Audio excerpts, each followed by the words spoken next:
नमस्कार दोस्तों, मैं मोहित आनंद स्वागत करता हूँ आपका आपके अपने यूट्यूब चैनल पर। उम्मीद करता हूँ कि बहुत ही अच्छे होंगे और अपनी पढ़ाई बहुत ही शानदार तरीके से आप कर रहे होंगे। जैसा कि आप जानते हैं, बोर्ड के एग्ज़ाम्स में ज़्यादा टाइम नहीं बचा है।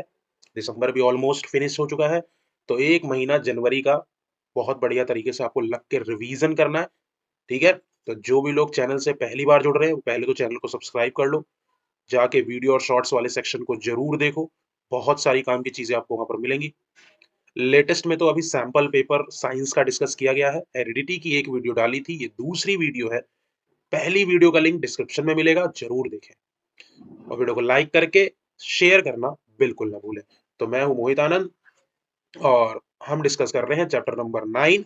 अब के हिसाब से वो चैप्टर 8 हो चुका है और इवोल्यूशन कट चुका है, ये बात ध्यान रखिएगा। तो चैप्टर 8 हेरिडिटी का हम डिस्कस कर रहे हैं मेरे द्वारा। आइए बिना किसी देरी के शुरू करते हैं। देखो भाई, जो पहली वीडियो बनाई थी उसमें मैंने हेरिडिटी, वेरिएशन और इवोल्यूशन को बेसिक तरीके से समझाया था और वेरिएशन के कुछ इंपॉर्टेंस डिस्कस किए थे। आज जो हमारा टॉपिक है वो है rules for the inheritance of traits. सबसे पहले मैं आपको 2 चीज़ें बताता हूँ कि कई बार बच्चे जो सबसे ज़्यादा कन्फ्यूज़ होते हैं, वो कन्फ्यूज़ होते हैं एक तो वर्ड हेरिडिटी में और दूसरा इनहेरिटेंस में। दोनों ही वर्ड ऑलमोस्ट साउंड सिमिलर, मतलब कि मैं प्रोनंसिएशन के बेसिस पे बात नहीं कर रहा, मैं इनकी डिफाइन के बेसिस पे बात कर रहा हूँ। तो हेरिडिटी वर्ड का बेसिक सा मतलब ये है कि जब भी किसी एक जनरेशन से दूसरी जनरेशन में ट्रेड्स का यानी लक्षणों का आदान प्रदान होगा, जीन का आदान प्रदान होगा, तो उस पूरी प्रोसेस को कि किस तरीके से वो ट्रांसफर हुआ, कैसे डिवीजन हुआ, किस तरीके से म्यूटेशन हुआ, उसको हम हेरिडिटी कहते हैं। यानी ये जो पूरा का पूरा फेनोमिना है, लेकिन उसमें इनहेरिटेंस एक पार्ट है। Inheritance is a part of heredity और इनहेरिटेंस का मतलब होता है वो जीन जो इनहेरिटेड किया गया है उस दूसरी जनरेशन में। तो कहीं ना कहीं बच्चा सिमिलर पकड़ लेता है उस मीनिंग को कि सर बात तो वही है, हेरिडिटी का मतलब हुआ कि एक मतलब पेरेंट जनरेशन से F1 जनरेशन में जो ट्रेड्स का ट्रांसमिशन हुआ, दैट इज कॉल्ड हेरिडिटी। बिल्कुल सही बात है। तो वो सिर्फ ट्रांसमिशन नहीं हुआ है, बहुत सारी प्रक्रियाएं हुई हैं। पूरा का पूरा एक बायोलॉजिकल फेनोमिना है, that is called heredity. But जब वो जीन ट्रांसफर हुए होंगे, that part is known as inheritance, कि भैया जीन इनहेरिटेड हो गए, यानी कि वंशानुगत हो गए। समझ में आ रहा है कि नहीं आ रहा है? तो आज हम पढ़ने वाले हैं कि मेंडल का क्या कॉन्ट्रीब्यूशन था। ध्यान रखिए, जॉर्ज जोहान मेंडल को फादर ऑफ जेनेटिक्स कहा जाता है। फादर ऑफ जेनेटिक्स को यानी कि जेनेटिक्स का जनक कहा गया है मेंडल को, और हम मेंडल के कंट्रीब्यूशन और रूल्स फॉर द इनहेरिटेंस ही पढ़ने वाले हैं। यही वो साइंटिस्ट है मेंडल जिसने ये सारी कहानी कहानी जिसको कह रहे हैं, मतलब ये बायोलॉजिकल जो ये पूरा का पूरा प्रोसेस है, इसको डिफाइन किया, इसको हमारे सामने लेके आया। इन्होंने बेसिक रूल फॉर्मूला किया बहुत सालों पहले, यानी कि सेंचुरी है कि मतलब कई सौ सालों पहले। ह्यूमन बीइंग्स में जो rules of inheritance of traits है, यानी लक्षणों के वंशानुगत होने का जो नियम है, वो इस बात से संबंध रखता है कि दोनों फादर और मदर दोनों कंट्रीब्यूट करते हैं इक्वल अमाउंट का जेनेटिक मटेरियल। और ये बात मैंने आपको लास्ट वीडियो में भी समझाई थी कि स्पर्म और ओवम दोनों के फ्यूजन से जायगोट बनता है, जिससे हमारा निर्माण हुआ है एक ह्यूमन बीइंग का। तो मैंने आपको बताया था कि स्पर्म 23 क्रोमोसोम्स हैप्लॉइड यानी कि अनपेयर्ड, और ओवम भी 23 क्रोमोसोम्स यानी कि अनपेयर्ड हैप्लॉइड लेके आता है। जब दोनों मिलते हैं तो 23 पेयर यानी 46 क्रोमोसोम्स जायगोट में होते हैं। तो इक्वल इक्वल अमाउंट में फादर और मदर चाइल्ड के अंदर अपने जेनेटिक मटेरियल का कंट्रीब्यूशन करते हैं। ये नियम है लक्षणों के वंशानुगत होने का मानव प्रजाति।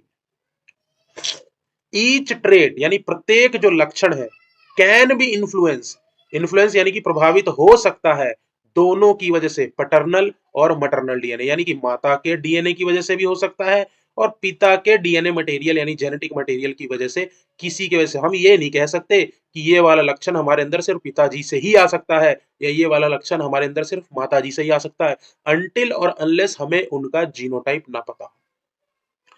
दोनों का कंट्रीब्यूशन है और इक्वल अमाउंट में जेनेटिक मटेरियल ट्रांसफर कर रहे हैं, कंट्रीब्यूट कर रहे हैं। ये बात ऊपर के पॉइंट से समझ में आई।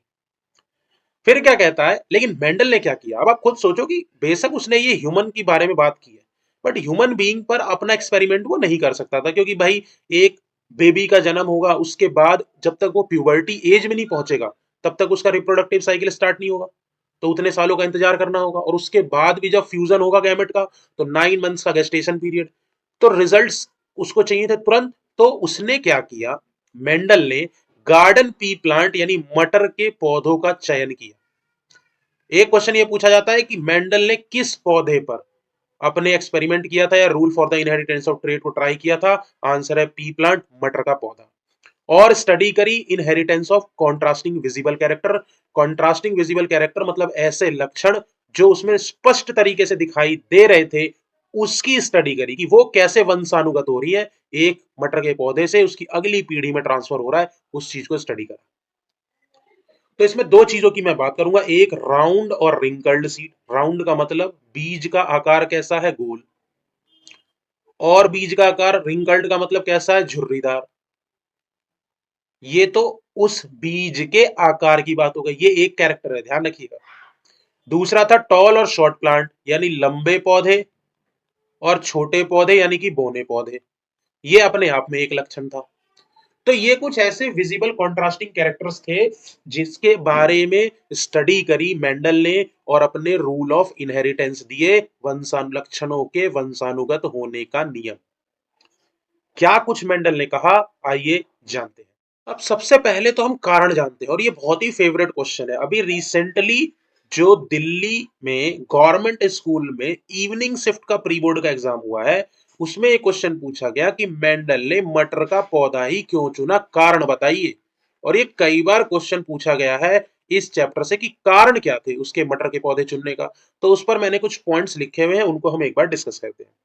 भाई सबसे पहला पॉइंट तो ये है कि ये एक एनुअल प्लांट है। एनुअल प्लांट का मतलब है एक वार्षिक पौधा, यानी पूरे साल आपको ये पौधा देखने को मिल जाएगा। ठीक है। छोटा इसका लाइफ साइकिल है। छोटा लाइफ साइकिल होने से मतलब ये है कि कई सारी जनरेशन की स्टडी आप कम समय में कर सकते हो। वही आगे लिखा हुआ है कि it's several generation can be studied with in a short period of time. क्योंकि जैसे अगर हम अपनी बात करते हैं तो मैंने आपको अभी बताया कि अगर यही एक्सपेरिमेंट किसी जीव पर या किसी मानव प्रजाति पर होता तो बहुत कठिनाइयों का सामना करना पड़ता। समझ में आ रहा है कि नहीं आ रहा? दूसरा पॉइंट जो इस रीजन का एक वैलिड पॉइंट है कि ये जो पौधा है ये बायसेक्सुअल फ्लावर है। बायसेक्सुअल मतलब द्विलिंगी। बायसेक्सुअल मतलब द्विलिंगी, मतलब उसमें मेल पार्ट स्टेमन भी होगा और फीमेल पार्ट कार्पेल और पिस्टिल भी होगा, ये बात ध्यान रखिएगा।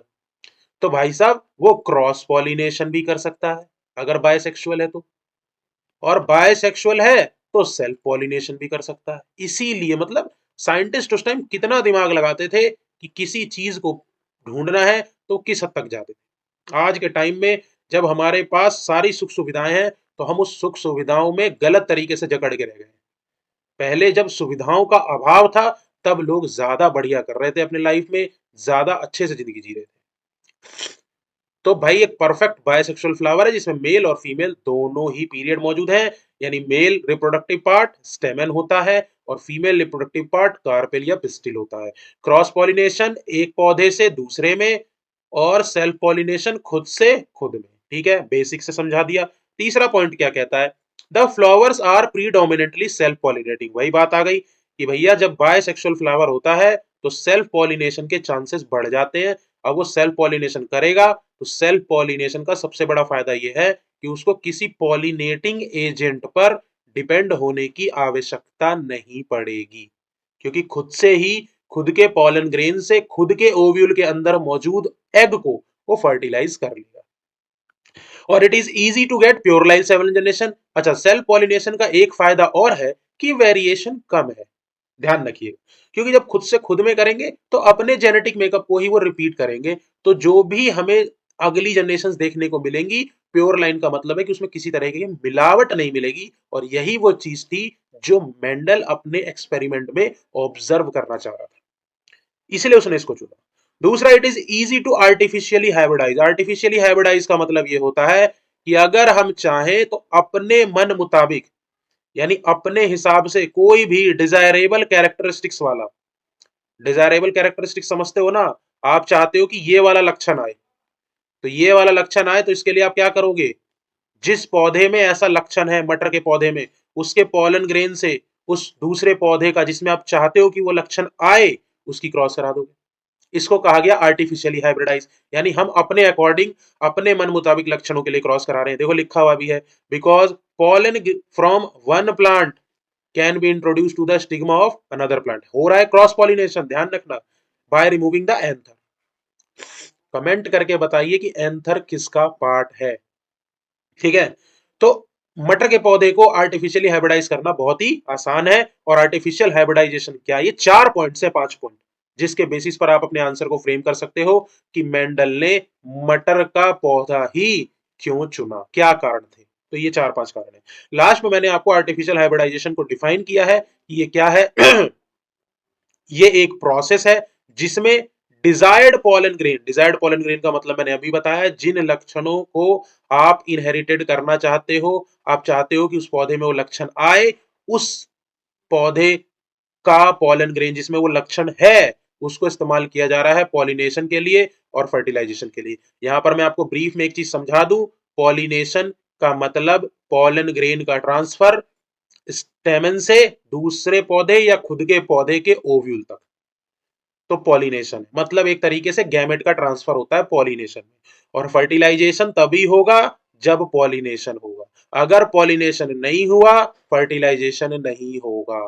फर्टिलाइजेशन का मतलब क्या है भाई, सिंपल लैंग्वेज में फ्यूजन ऑफ गैमेट्स, दो गैमेट का आपस में मिलना, फ्यूज हो जाना कहलाता है फर्टिलाइजेशन।